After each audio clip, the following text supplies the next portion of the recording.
A very good evening to you and welcome to Hope TV Newswatch on the second day of August 2022.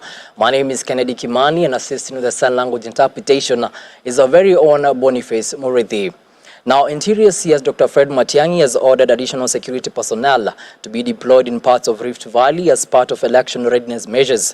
Speaking in Nakuru after a meeting with senior security officials from Rift Valley, Matiang'i said that the government will deploy a contingent of GSU personnel in Eldoret, Kuresoi and Molo as part of efforts to assure residents of their safety.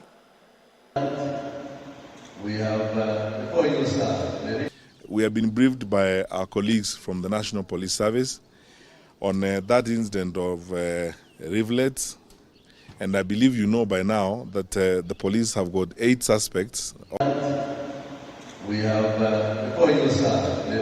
We have been briefed by our colleagues from the National Police Service on that incident of rivulets, and I believe you know by now that the police have got 8 suspects or 8 persons of interest in custody in connection with the circulation of those rivulets.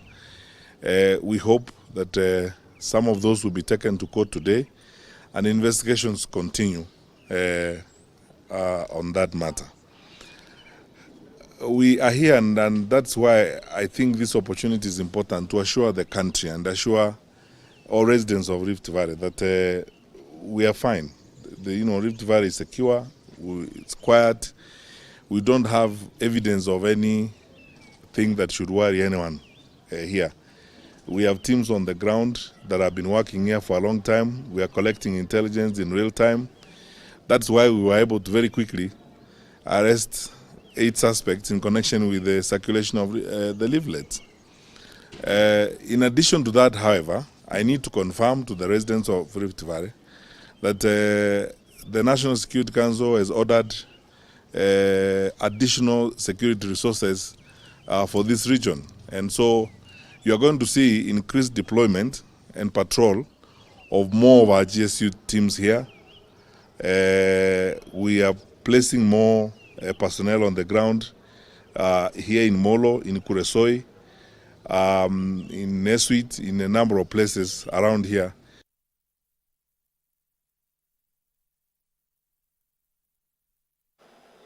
Now, the Independent Electoral Boundaries Commission has begun displaying respective voter registers in all the polling stations countrywide and has urged Kenyans to check their voter registration details before the election day. Speaking during a stakeholders prayer meeting at the Bomas of Kenya, IBC Chairman Wafula Chebukati said only those voters whose names and details appear in the physical register will vote on Tuesday next week. Eligible voters are encouraged to check and ascertain their details in preparation for voting on August 9th, 2022. The Commission has established 2 toll-free. Eligible voters are encouraged to check and ascertain their details in preparation for voting on August 9th, 2022. The Commission has established 2 toll-free lines, and these are 1543 and 1544.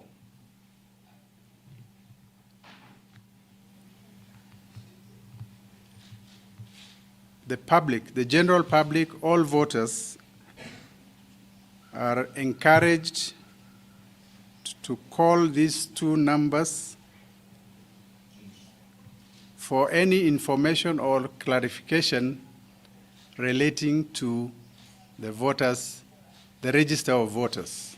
In fact, as you sit here, you can even try. And this is in addition to the 70,000 SMS number that you send, your ID number, hash, and year of birth. So these 3 provides information, sufficient information to all voters on the register and on any other thing about elections that one would like to know.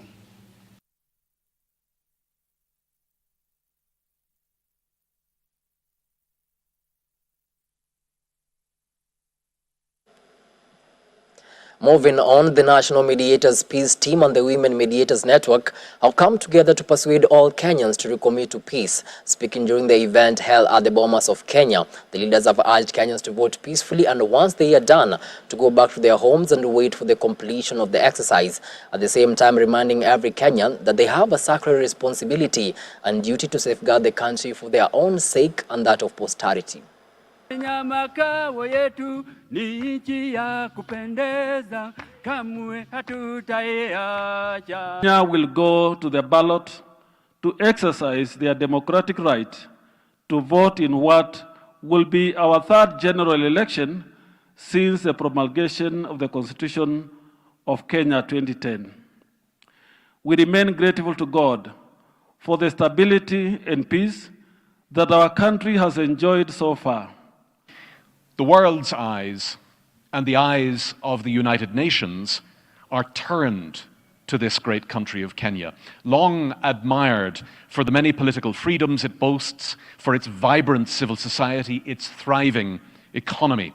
And it's our honor as the United Nations to be a part of helping Kenya continue to shine bright as a beacon on the continent and in the world. President Uhuru Kenyatta has officially inaugurated the Kenya Shipyards Limited's Kisumu Shipyard and witnessed the flotation of the new 1,800-ton MV Uhuru 2 wagon ferry. The 2.4 billion shilling ship is the first to be locally manufactured by Kenya Shipyards Limited, working with Dutch partner Damen Shipyards. President Kenyatta on Monday commissioned the Kisumu railway station, expressing optimism that the rail transport will boost Kisumu's status as an economic hub in the western region. Tess Njenga now reports. As they continue serving you. After commissioning the Kisumu railway station on Monday, President Uhuru Kenyatta has on Tuesday officially launched the Kenya Shipyards Limited's Kisumu Shipyard and witnessed the flotation of the new 1,800-ton MV Uhuru 2 wagon ferry. A first of its kind to be locally manufactured, the ship saved the taxpayer 1.3 billion Kenya shillings import bill, and its deployment will grow Kisumu Port's haulage capacity to over 3,060 tons by completing the 1,260-ton 1966 assembled MV Uhuru 1. This shipyard here in Kisumu will have the capacity to construct, to refit, to convert, repair, and maintain ships, but also to undertake maritime services within the Lake Victoria region and other inland water bodies. Additionally, the operationalization of this facility will create businesses as well as job opportunities for hundreds of thousands of people through growth of primary and ancillary manufacturing industries, improved transport and safety on the lake, and enhanced intermodular transport, but more so will boost our fishing, our tourism, and other economic activities in the Lake Basin region. President Uhuru on Monday commissioned the Kisumu railway station, expressing optimism that the rail transport will boost Kisumu's status as an economic hub in the western region. Si mnajua reli zamani ilikuwa inatembea, alafu ikakwama miaka na miaka ikakuwa haitembei. Sasa tumekuja kuianzisha kirasmi tena, ndio wananchi wa sehemu hii wanaweza kutoka Kisumu, wanatembea mpaka Nakuru, wale wanashuka Nakuru wanashuka, wale wengine wanaendelea wanachukua ile ingine mpya pale Mai Mahiu Naivasha, wanaenda mpaka Nairobi. National Treasury Cabinet Secretary Ukur Yatani said that when the history of Kenya is written, the name of President Kenyatta will feature prominently for his focus on infrastructure development in the country. I am confident that there's no major there's no as major developments elsewhere than the developments we have brought to this country, particularly in the infrastructure sector. Wherever you go, any part of this country, you see new railway facility, new road network, Port of Lamu, along many other facilities. Kisumu Governor Professor Anyang' Nyong'o, who also spoke at the event, thanked President Kenyatta for supporting the infrastructure development in his county as witnessed in the last 9 years. The people of Kisumu and all the leaders of this region, we are very happy that you have spared some time in your last few days in government to give us a visit. Later on, President Kenyatta officially opened the Dada Export Processing Zone Limited, a garment manufacturing factory for the export market that will create hundreds of jobs for Kisumu residents. Reporting for Hope TV Newswatch, I'm Tess Njenga. Thank you so much, Tess, for that report. Moving on, the Kenya Human Rights Commission, in collaboration with Crown Trust, have launched the Chart of Inclusion, which presents a renewed call and a standardized approach to advocate for the adherence to constitutionalism, and specifically the right of representation of women, youth, and persons with disabilities in leadership and governance processes in the country. The human rights organizations reiterated that a society cannot claim to be just and democratic when it locks out more than half of its population in the electoral, political, and governance processes. It's one key thing that would actually hold us on our development pillars as a country to ensure everybody is included. I passionately again stand here under the National Women's Steering Committee that ensures that we are driving all these women from the grassroots all the way to the boardroom, ensuring that they have opportunities. And these women also sit in different clusters that also include the PWDs as well. And we are challenged in this 21st century. For how long are we going to see 53% of us sidelined when the very few of us clamor for inclusivity, quote unquote? Now, Joseph here mentioned the importance and relevance of this place based on the history of Desmond Tutu. And this reminds me about the image of God that we are all created in. It bothers me big time, first as an executive director, second as a Kenyan, third as a human being myself, that we still in this century, in this time and period, determine somebody's importance based on gender. A time has to come when we have to really take it by the jugular and say enough. And therefore, when Daisy and her group came up with this idea, I felt really thrilled. Thrilled because I believe in it, not thrilled because we are supporting it, but because as Oliver Waindi, I believe in it. It's time for a quick breather here on Hope TV Newswatch. We'll be back in a short while with more stories. Stay with us.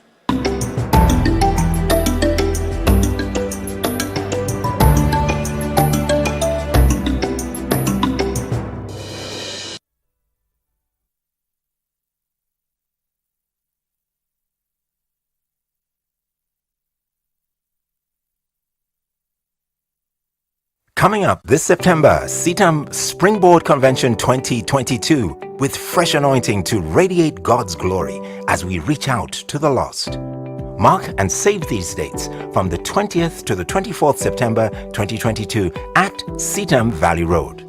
The convention is themed Till the Whole World Hears and will definitely revive and uplift your faith. The Bible tells us in Matthew chapter 24 verse 14, and this gospel of the kingdom will be preached to the whole world as a testimony to all nations, and then the end will come. Get ready for the Springboard Convention 2022. You don't want to miss it.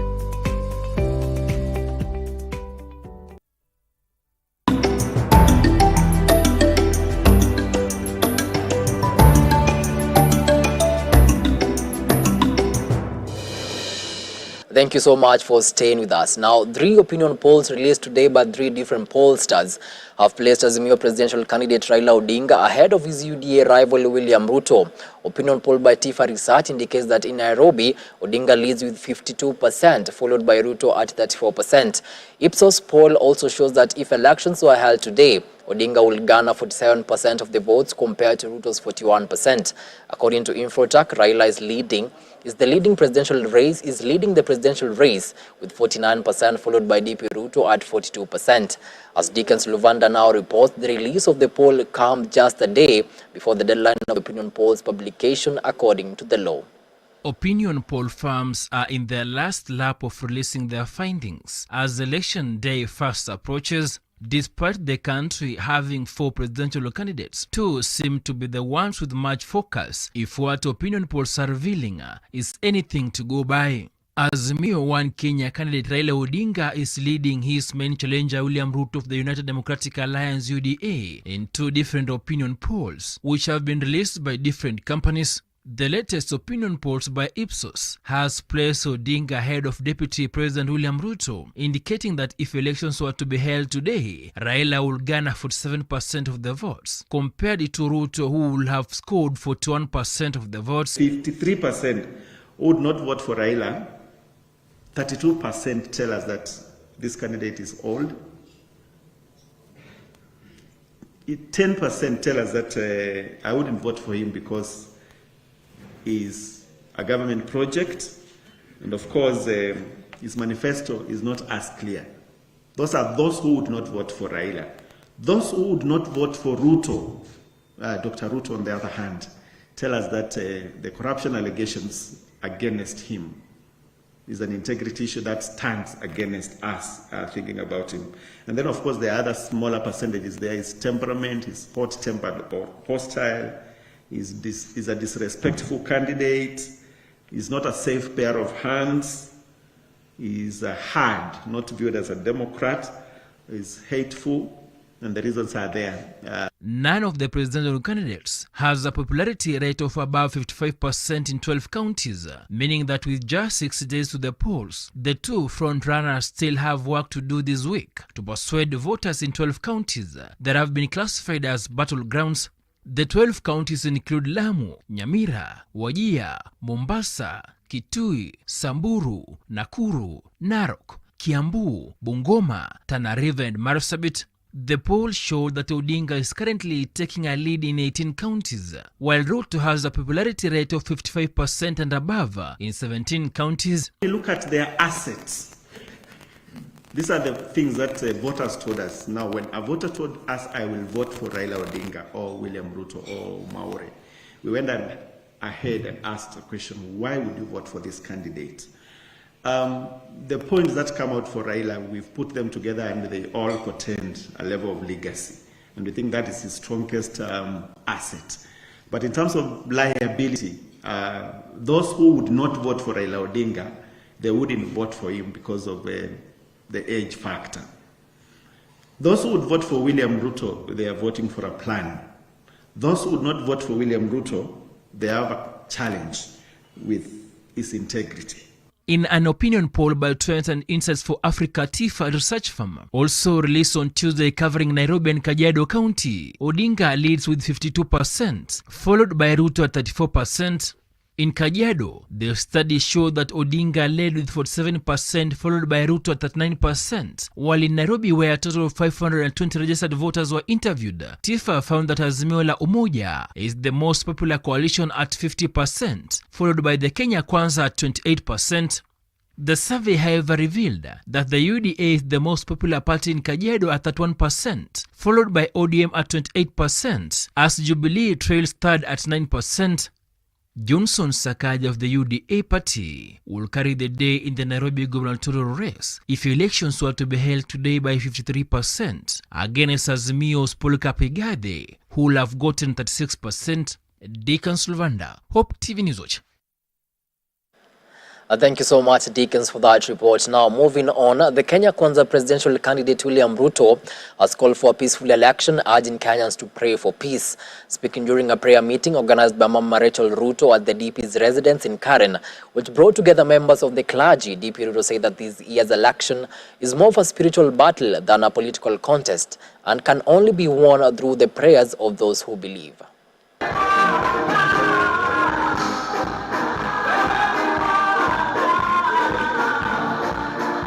From the book of Ezekiel, chapter number 11, from verse 1, you will read about 25 elders who sit at the gate of the city.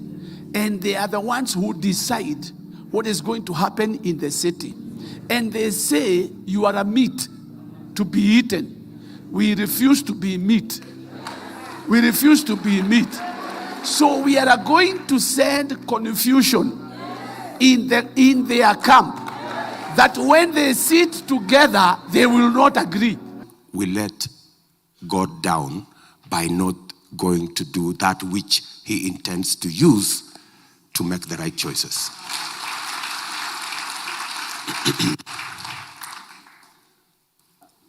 And it ties in with what is said, that the punishment given to good people who don't vote is to be led by fools. Yeah. So good people like us who are sitting here, if you don't show up to vote, yeah, you should not complain when the wrong people are voted for. And I think for the first time in Kenya, this election is more of a spiritual battle than a political contest. Still on politics, and Azimio la Umoja One Kenya Coalition Party, led by its leader Raila Odinga and his deputy Martha Karua, have today taken their campaigns in the county of Kisii, where they reiterated their commitment to improve the lives of Kenyans without focusing on class, tradition or religion, and at the same time asked Kenyans to turn up in large numbers on the 9th to vote for the Azimio coalition.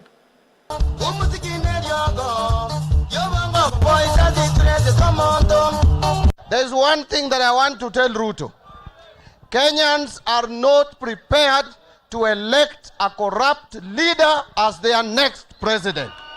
If there is anything that Kenyans are not ready for, is to elect a person of rage and anger to be their next president. And therefore, Ruto, please take your time, calm down. Hii ambayo tutafanya Jumanne inakuja sio kama ile ya 2017, sio kama 2013, sio kama 207.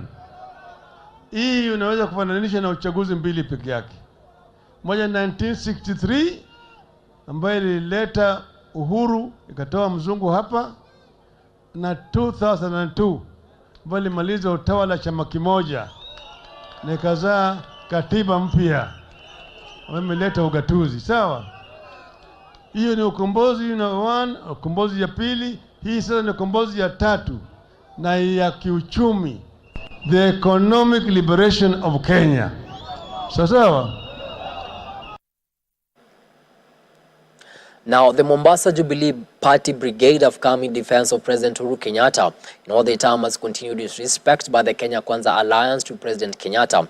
Led by the Jubilee Mombasa County General Secretary Nelson Akwaka, the Jubilee Brigade say President Kenyatta is still in office and deserves respect, at the same time promising to mobilize their members to turn out in large numbers to vote for the Azimio presidential candidate Raila Odinga.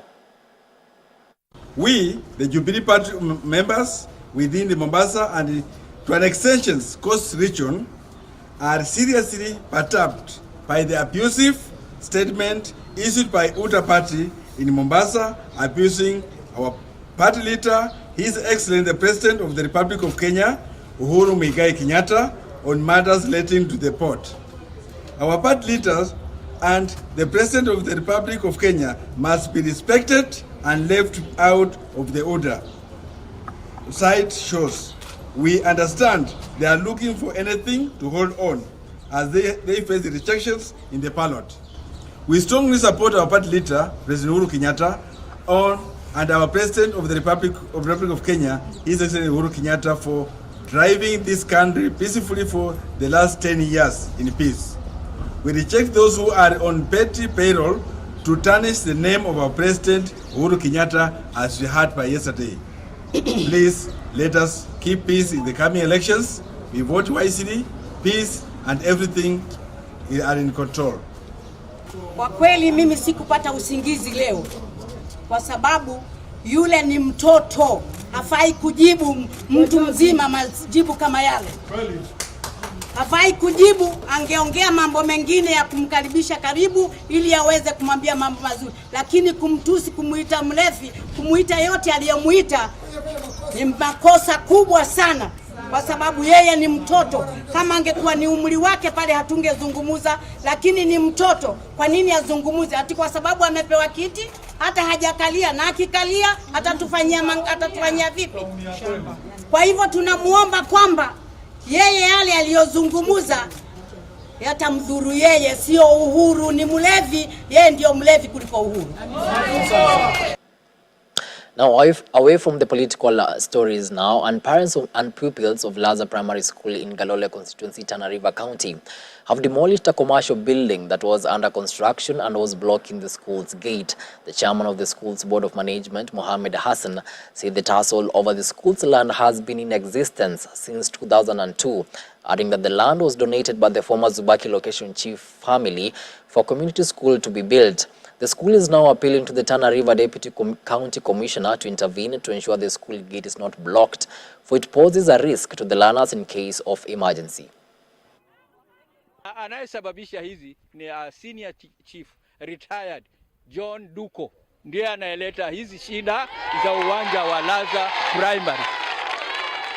Tulileta hapa kwa assistant commissioner tukamweleza, sasa tulitarajia atulie, aache ili tufuatilie kama tutapata suluhisho, lakini hataki.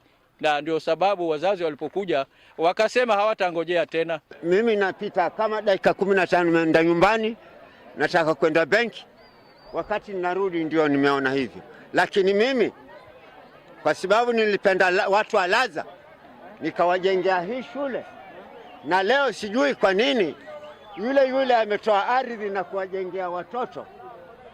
Kwa nini wamefanya vitendo kama hivyo? Lazima tumuulize headmaster na chairman wa shule. Singeweza kuzuia hilo jambo, maana ni chairman na kamati yake na wazazi. Bas wakaamua hao wenyewe wataenda kwa site na wataenda stopeshalo jengo, na ndio wakaanza kubomoa hilo jengo. Wale wanajenga hapo waache mpaka serikali yenyewe iwapee ruhusa. Na itawapea ruhusa wakati kesi hiyo ya hiyo shamba itakuwa imemalizika, aidha kwa koti ama katika ofisi yoyote ya serikali.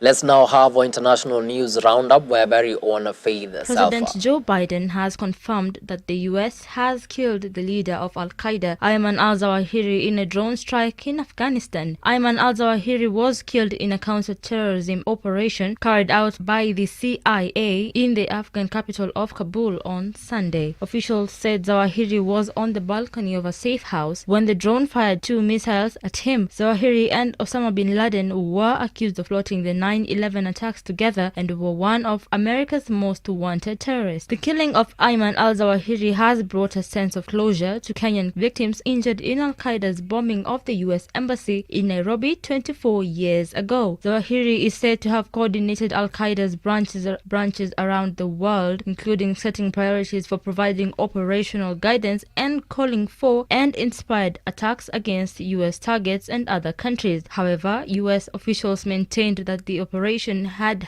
a legal basis. Saturday, at my direction, the United States successfully concluded an airstrike in Kabul, Afghanistan that killed the emir of Al-Qaeda, Ayman al-Zawahiri. And since the United States delivered justice to bin Laden 11 years ago, Zawahiri has been a leader of Al-Qaeda, the leader. From hiding, he coordinated Al-Qaeda's branches and all around the world, including setting priorities for providing operational guidance that call for and inspired attacks against U.S. targets. And Amnesty International has called for calm following violent protests which left 4 people dead in Tembisa, a South African township east of Johannesburg. Thousands of residents took to the streets on Monday, protesting over the lack of basic services and high electricity tariffs. It's alleged that the protesters who died were caught in crossfire between police and demonstrators. Amnesty International has said swift action against those responsible for the deaths of the protesters must be taken. The Democratic Republic of Congo is expected to hold talks with the UN mission on the withdrawal of peacekeepers that will meet the demand of the people. The announcement came after President Felix Tshisekedi chaired a meeting with the presidents of the 2 chambers of parliament, the prime minister and officials from the eastern North Kivu province. Deadly protests demanding MONUSCO's expulsion erupted in North Kivu's capital, Goma, on the 25th of July and have since spread. Activists accused the UN mission of failing to stop a decades-long rebellion in the east. Despite a shortage of healthcare professionals to administer shots, a monkeypox vaccination campaign is gaining momentum in the Paris region, which has been the epicenter of France's outbreak. The national health authorities said that France has the 5th highest number of monkeypox cases worldwide. The rising cases have piled pressure on authorities to roll out doses of a smallpox vaccine that has been found to protect against monkeypox. More than 8,000 injections had been administered in the region as of Friday, representing 70% of all vaccinations in France. For Hope TV's Newswatch, I am Faith Salfa.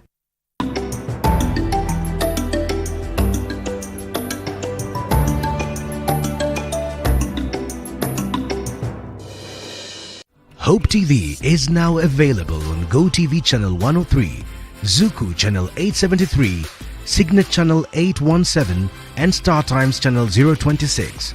Enjoy our uplifting content and family-friendly programming anytime.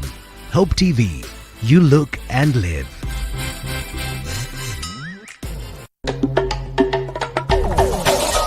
Treasure Hunt. Treasure Hunt on Hope TV. We bring you great content for boys and girls in this new season of Treasure Hunt. Kisha za Simba shambani. Kisa cha Simba shambani. Treasure Hunt, Saturdays at 9 a.m. only on Hope TV.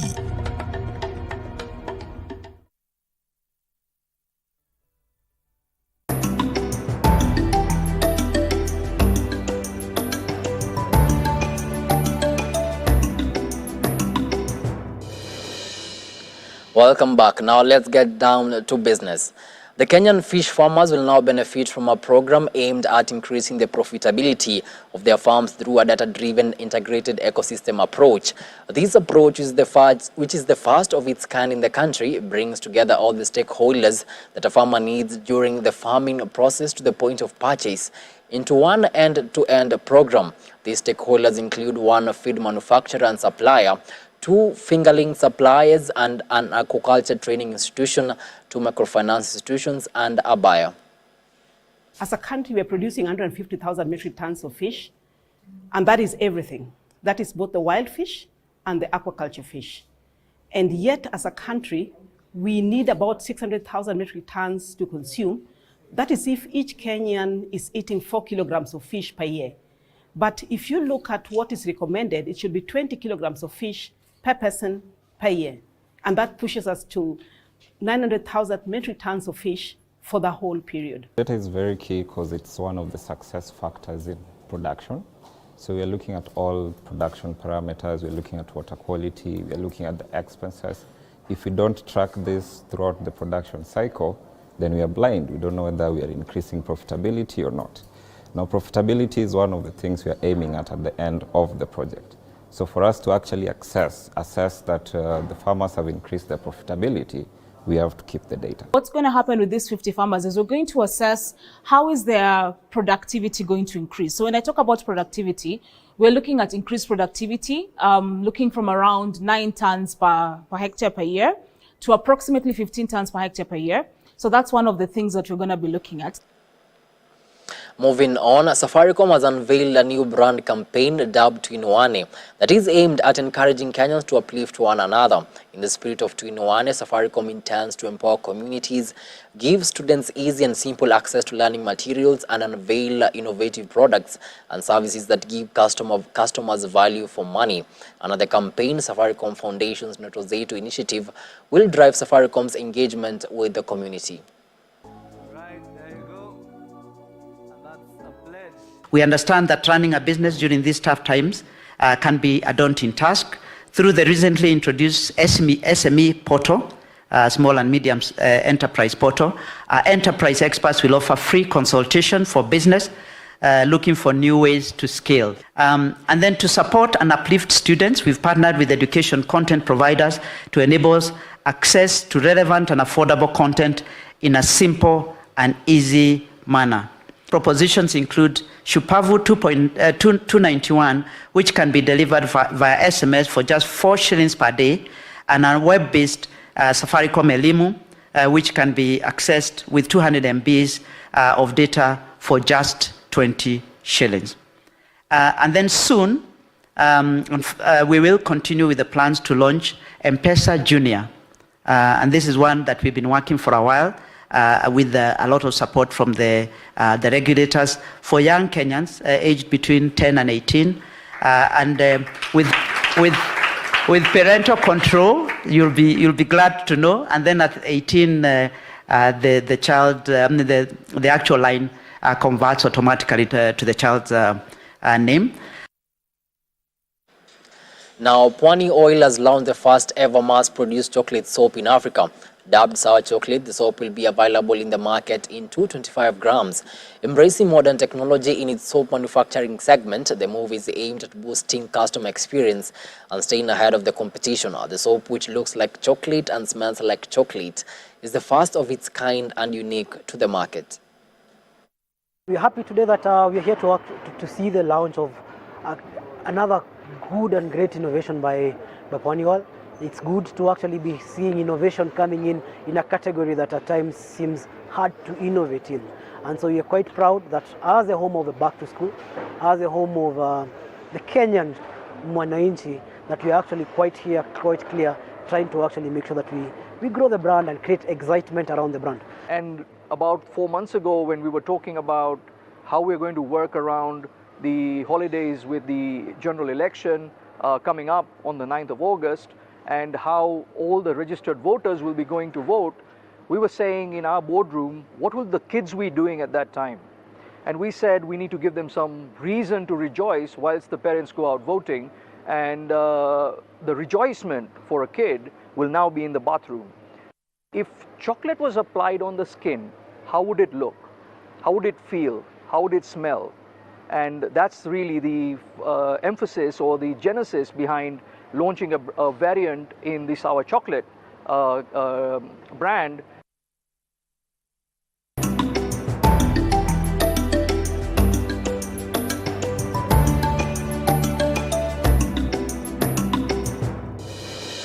And to some sporting action, the Kenya Lionesses head coach Dennis Mwanja has named the Lionesses squad that will do duty at the World Rugby Sevens Challenger Series in Chile from the 12th to the 14th of August.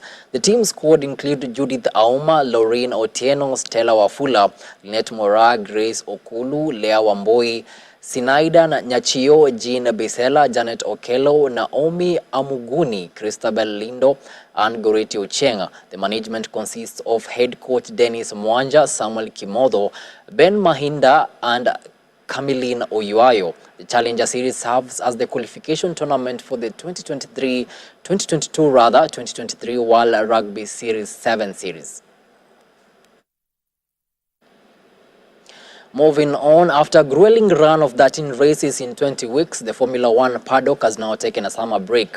There will be no official F1 track action until the 26th of August, where the teams will reconvene at the Belgian Grand Prix. That means over 3 weeks off from the grind of the F1 circus and traveling the world, and while all involved will get to enjoy some well-deserved time off, it doesn't mean everything shuts down for the entire period. The F1 summer break is so vital to each season that it is written into the sporting regulations with penalties for teams who do not adhere to the rules. And now England players celebrated their Euro 2022 success in front of a packed Trafalgar Square on Monday. Sarina Wigman's side beat Germany 2-1 after extra time at a sold-out Wembley on Sunday to win the first major trophy in their history, and the first for a senior England side since the 1966 World Cup. Meanwhile, Germany fans gave an exuberant welcome to their nation's women's football team after their loss to England in the 2022 Women's European Championship final. And that's it for the sports news and for the bulletin tonight. Many thanks to you for watching Hope TV Newswatch. On behalf of the whole team that made this bulletin a success, have yourselves a good night. My name is Kennedy Kimani, and Boniface Murithi has been the sign language interpreter.